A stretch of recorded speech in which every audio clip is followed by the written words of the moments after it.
ये बात आपके ख्याल से हो सकती है कि कभी मुसलमानों को भी समझ आए इस बात की कलेक्टिवली कि जब रिवील टेक्स्ट और ह्यूमन रीज़न के दरमियान कोई इख्तलाफ हो तो वो ह्यूमन रीज़न को जीत जाना चाहिए उस मैं सिलसिले अभी में। हाल की बात आपको बताता हूँ, सिर्फ 150 साल पहले की बात है। सर सैयद अहमद खान, जिन्होंने इस्लाम को एक बिल्कुल नया रूप दिया और ये कहा कि इसमें अक्ल हावी हो सकती है। तो अगर साइंस की दरियाफ्तें कुरान से मुतजाद हों, तो सबसे पहले आपको ये करना होगा कि कुरान का बगौर मुतालिया करें, उसके हर लफ्ज़ को आप समझें। Adab and welcome to the Mango Lounge. We are now presenting the second part of our conversation with the brilliant Dr. Pervez Hoodbhoy. तो आपने मेरे सवाल का जवाब नहीं दिया वैसे। You skirted it very skillfully, I might add. Thank you. So, is it okay? Oh, absolutely. Is it okay if I press you on it? So you don't think there's anything unique about Islam that makes it as impermeable to intelligent thought as it appears to be? Well, it certainly wasn't impermeable earlier. Between the 9th and the 13th century, you do have genuine scientific advance. Of course, it builds upon what was received then, and that was received from the Greeks, but the Greeks received from the Chinese and from India as well. So, science is a cumulative process. Science did advance in those 400 years of the Islamic Golden Age. It died out because then a certain interpretation of Islam took over. And let me be very specific about that. And let me be very specific about what it will take to break out of scientific non development. And that is the relation between cause and effect. Now, Ghazali, who you've referred to twice or thrice, he was absolutely insistent that whatever happens is entirely because God has willed it to be that way. And physical forces cannot by themselves do anything. So he gave this classic example that, and this is what Ibn Rushd took him to task for. What Ibn Rushd criticized him for was that Ghazali had said, if you put a match to a piece of cotton, don't think you're putting that match to the cotton made it burn. It was actually God who sent his farishtas down, and it is they who set fire to it. And don't think that if an arrow is heading towards its target, that it's going to hit the target, no matter how close it gets, because that too is up to God. Actually that's the इंशाल्लाह culture, है ना। हम हर चीज में ये कहते हैं ऐसे होगा, तो इंशाल्लाह इंशाल्लाह, यानी कि पूरी जिम्मेदारी हमने अल्लाह ताला पे डाल दी है। क्या ये पत्थर यहां से यहां तक गिरेगा, वो भी इंशाल्लाह हो गया। क्या जीन टेक्नोलॉजी काम करेगी, इंशाल्लाह। इसमें हमने इंसान को तो उसमें से निकाल ही दिया। यहाँ की किताबों में, पाकिस्तान की किताबों में ये लिखा होता था, अब नहीं है, लेकिन ज़ियाउल हक के ज़माने में, कि केमिस्ट्री पढ़ाते वक्त ये ना पढ़ाओ कि हाइड्रोजन और ऑक्सीजन के मिलाप से पानी बनेगा। ये पढ़ाओ जो इस्लामी तरीका है कि हाइड्रोजन और ऑक्सीजन के मिलाप से बहुक्म इलाही पानी बनेगा। So now you see, Okay, that's cause and effect. If you take that out of the equation, then science is gone, and that's why science has been gone now for 800 years. I think when we, think back, of course, there was a time when, there was a belief that, the gods were causing, the kind of natural disasters that we would have. And, agar lightning hai, to the gods are angry. Yeah, agar earthquake aya, to it's the wrath of, God, or he's mad at a certain population or place. But then I think over time we've now learned to understand that every one of those natural phenomena have a scientific explanation to it. But ye to, after centuries of understanding and innovations and discovery and the progress of science, we've now come to that point where it's possible for us to believe this. Do you think that there are areas that science can still not explain, and perhaps for those reasons we tend to believe in religion? For instance, if we talk about the Big Bang theory, for instance, we can track forward from there, but we still don't have a scientific explanation for before the Big Bang theory. So are there realms or areas in our world today where you feel that science still doesn't have those answers, and therefore we do have a tendency to put that to Allah or believe in religion? Okay, let me disaggregate your question into two parts. The first is, I'd say, the trivial part. Are there phenomena in nature that we may never be able to predict? And the answer is yes. So if I was to take this bottle of water and drop it on this table, it'll split into many drops of water.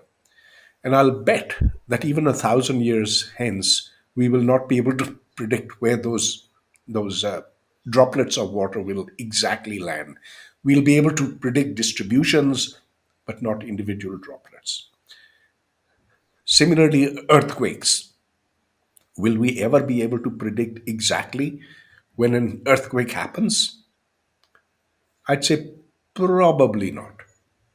So, however, we do know the laws which govern earthquakes. We can say statistically when that will happen.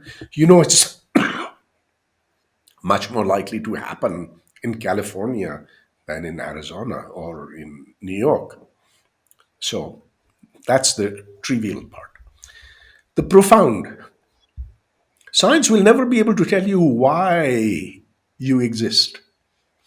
Science does not answer the question, what is the purpose of life?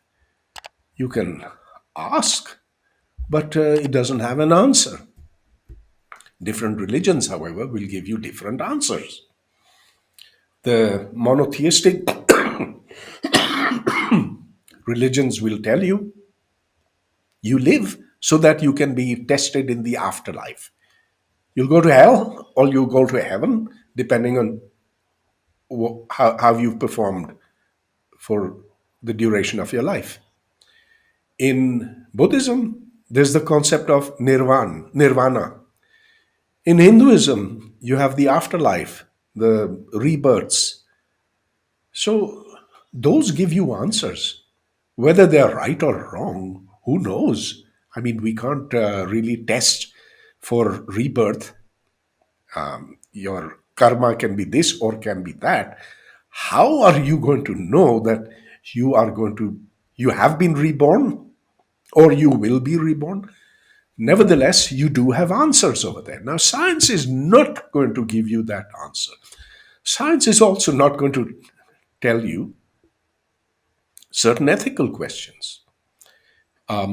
Is eugenics good, bad? Is it okay to go on splicing genes, trying to create a superhuman? What does science say about that? Nothing.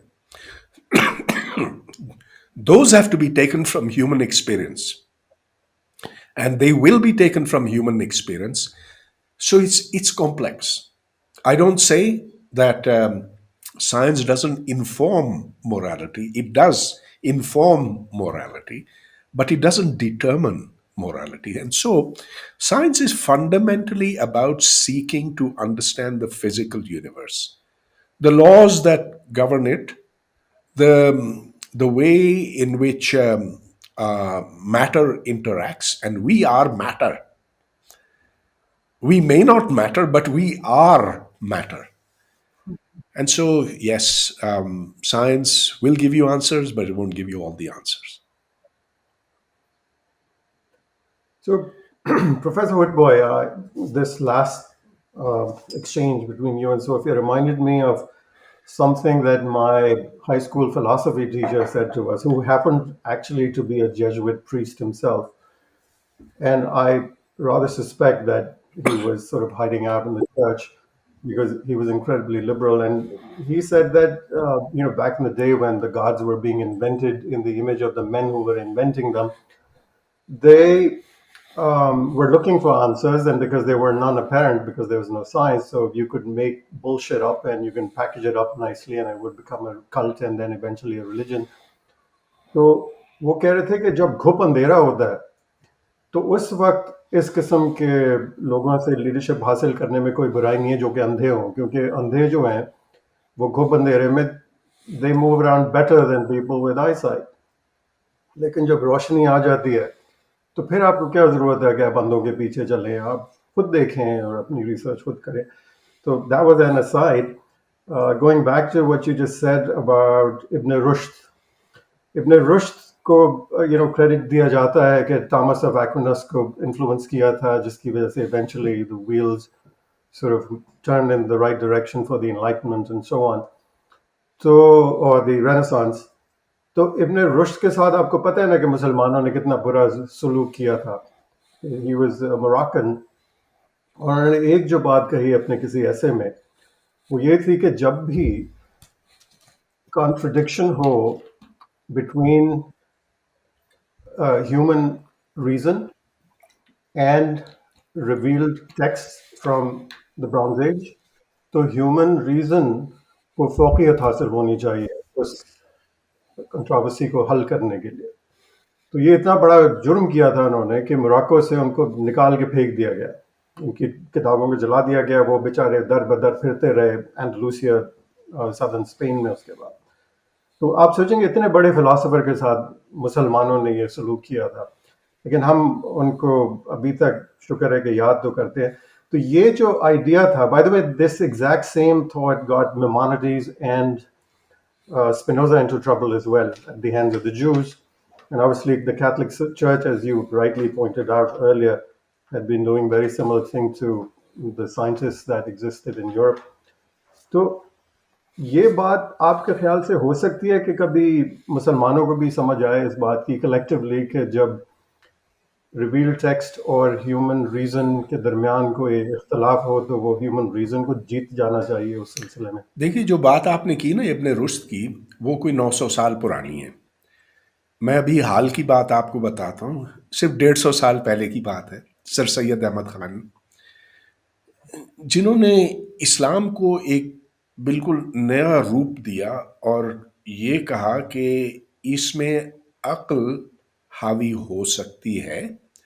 तो अगर science की दरियाफ्तें कुरान से मुतजाद हों तो सबसे पहले आपको ये करना होगा कि कुरान का बगौर मुतालिया करें, उसके हर लफ्ज़ को आप समझें, क्योंकि अल्फाज के माने बदलते रहते हैं ना वक्त के साथ। The meanings are very context dependent, so you have to look at what a word meant back then. So this was his first prescription कि आप उसको कुरेदते रहें। फिर अगर आप कहें कि बात नहीं बन रही है, फिर आप ये कहें कि ये किताब इलाही है, is the book of God, इसमें कोई गलती नहीं हो सकती, गलती हमारे अंदर है। लिहाजा अक्ल को मानो और ये कहो कि किताब भी सही, हमारी अक्ल भी अल्लाह की देन है, वो भी सही। So this is the sort of contradiction that does exist. It's been tried. Sir Syed is not very popular in Pakistan for this reason, of course. But Islamic philosophers have tried to bring rationality into religion, not very successfully, though. Now, whether that is a fundamental aspect of Islam or not, that's a matter of opinion. There are people who will vouch with great fervor that Islam is perfectly rational. They will oppose you. They say, and in conversations with Abdul Salam, Abdul Salam was absolutely insistent that the Quran was all about science, that there were 860 verses on science there. I don't I don't have to agree with him, but I just want to tell you that there are people who think in that way, and let everyone think what they want. There's no harm in that. Dr. Hoodbhoy, I wanted to ask you, what, in your opinion, could you enumerate perhaps maybe at least two or three things that you feel we really need to do to our education system to bring about some improvement in the interest in science by our youth so that we do move forward with this? Oh, you! This is something that's very close to my heart. So I want to tell you about something that I've started here in Islamabad. It's a community space. It's called the Black Hole. Pretty strange name, huh? But it's about science, art, culture, and it's an open space. Now, tomorrow is my lecture there on what is infinity. Infinity is actually pretty interesting. All infinities are not the same. Some infinities are greater than others. Infinity cannot be treated as a number, etc., etc. There's a huge amount of stuff to be said. And people are interested in that. They don't get it in schools. They'll come for that, I hope, in a good number tomorrow. Earlier, I talked about Newton. A week later, I'll talk about Einstein. But that's just me. There are others who come there for Sher o Shairi. So, yesterday we had a Mazaiya Shair. A.H. Iyer. It was okay, I think. But then we've had musical evenings. We are going to have a book launching on Monday. We're going to have all sorts of things. The point is that you need a place where people can speak their minds, where you don't feel the suffocation that you feel in schools or colleges or universities. So the black hole is not going to be something where light is trapped. It's going to be something that will radiate light. And we're just 2 weeks old. And I hope that a lot of people participate here in Islamabad and overseas also, because we live stream everything. So yesterday's mehfil with Anwar Masood, it was live streamed. Okay, fine.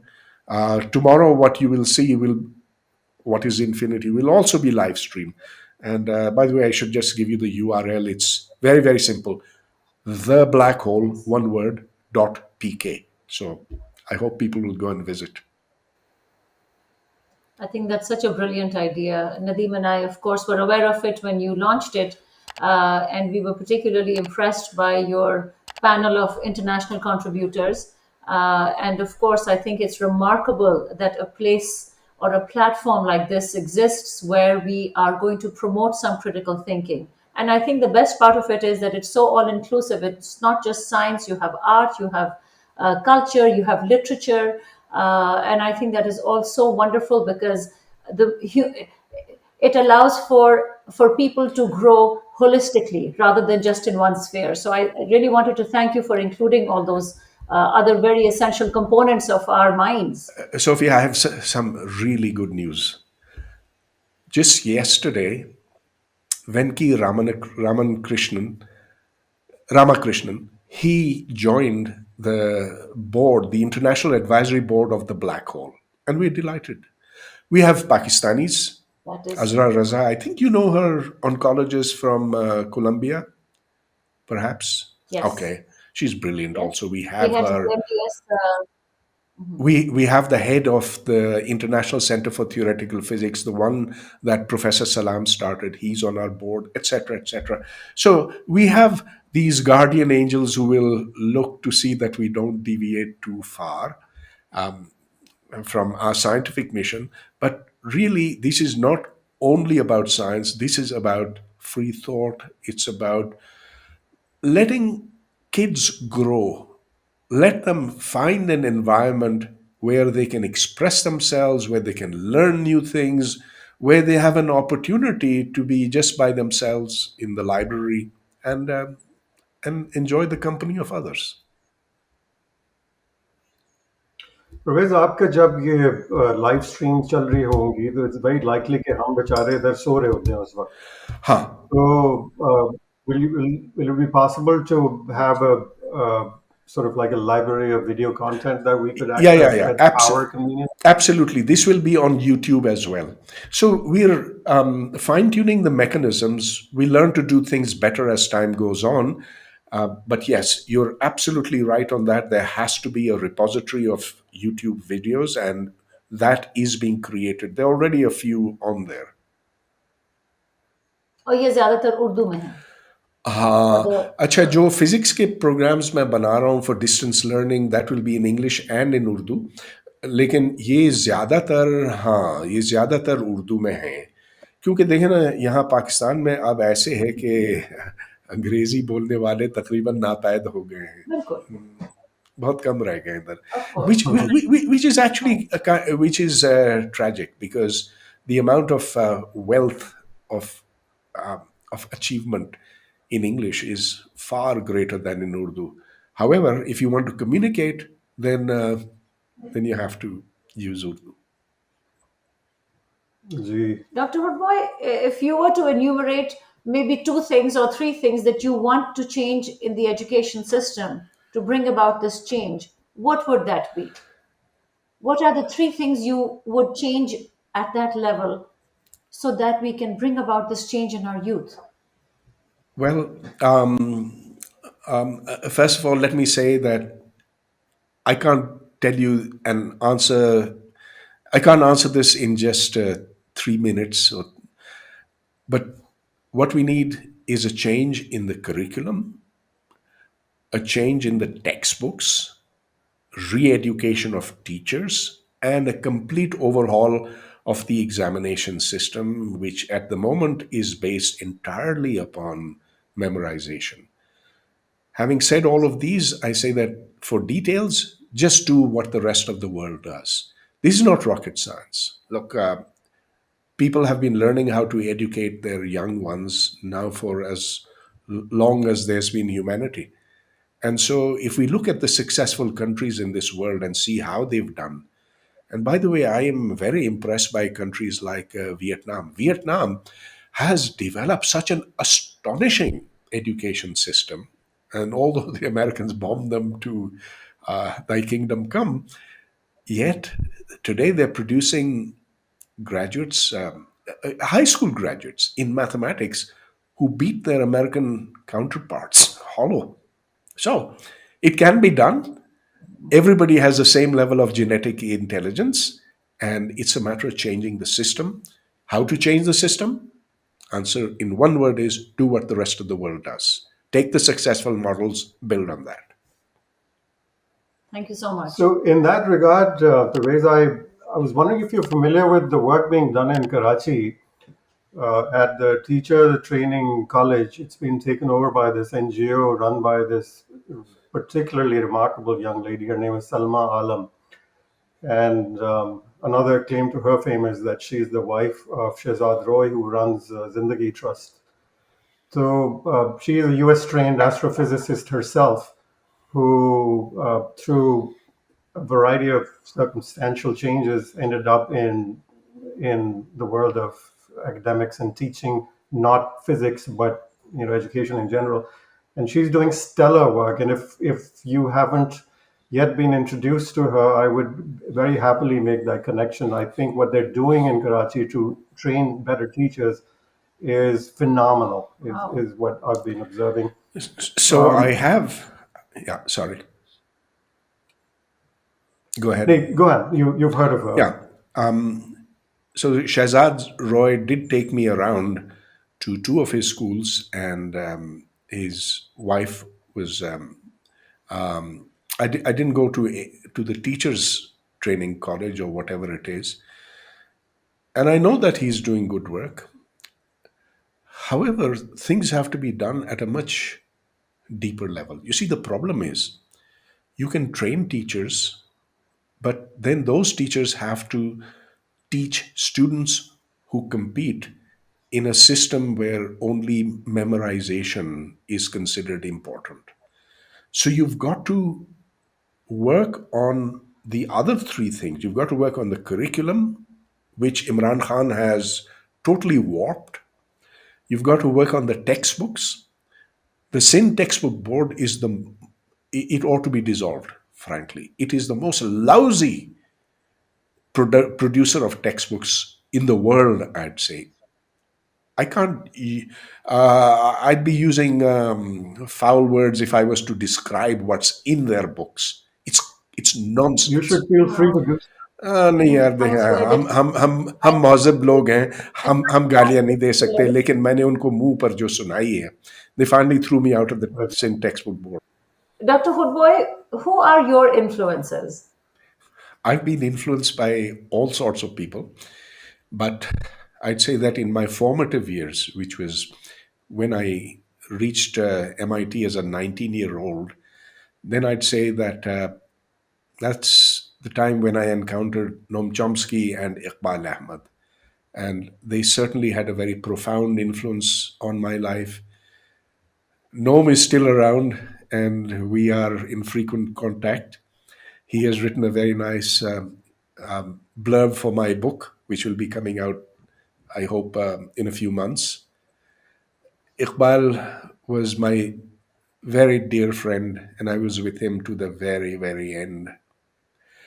So these influenced me. I was also influenced by scientists at MIT.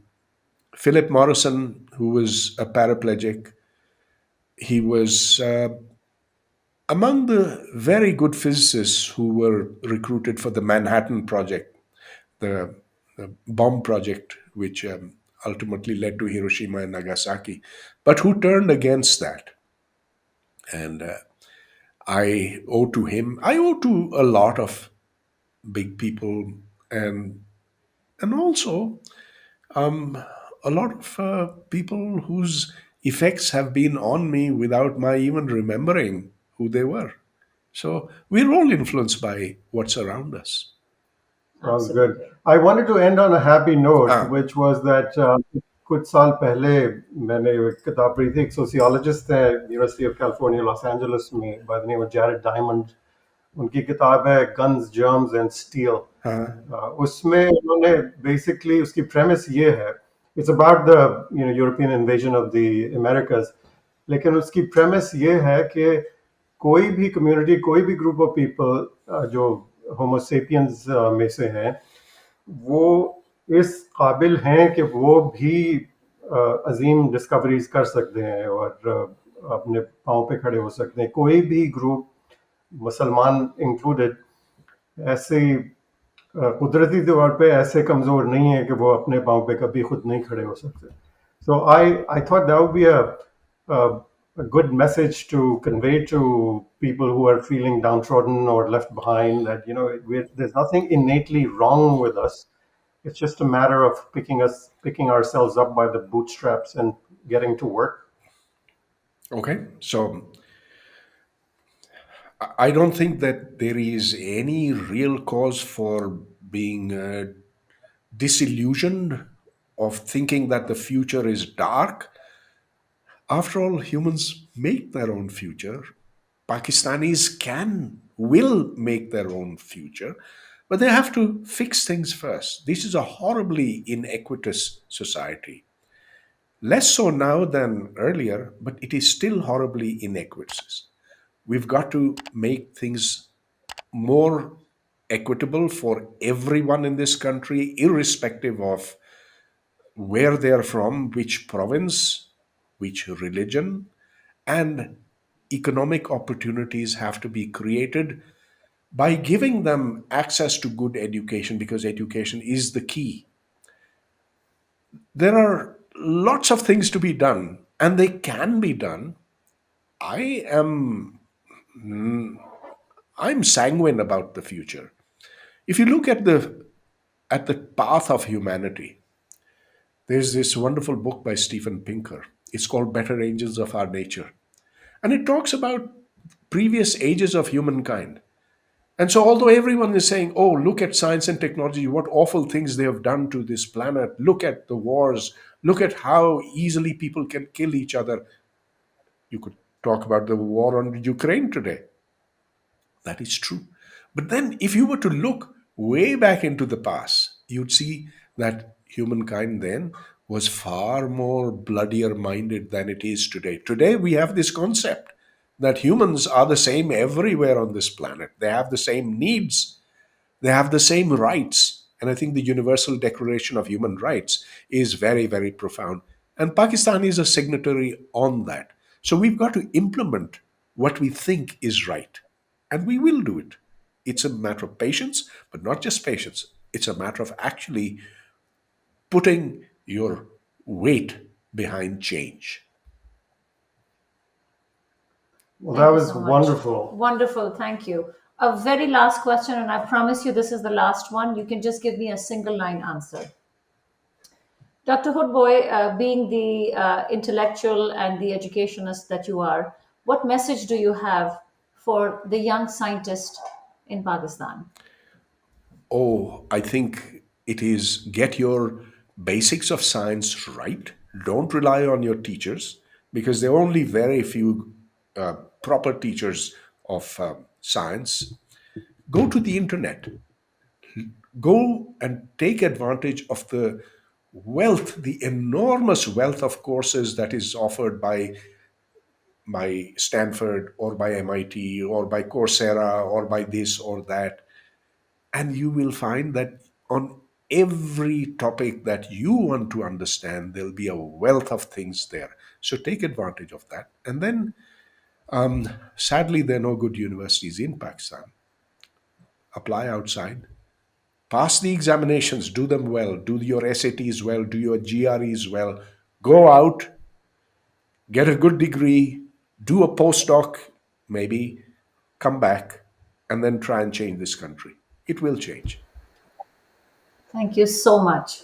Thank you, Dr. Hoodbhoy. Professor, it was a pleasure Wonderful. talking to you. It's always it's something that we hope to do again in the future, and we wish you the very best with all of what you're up to. Sounds like you do enough for 10 people combined. So good luck with everything, and please take care of yourself. Thank you. And I hope that. And we're all in this together. Yes. Thank you so much. All Thank the you. best. Take care.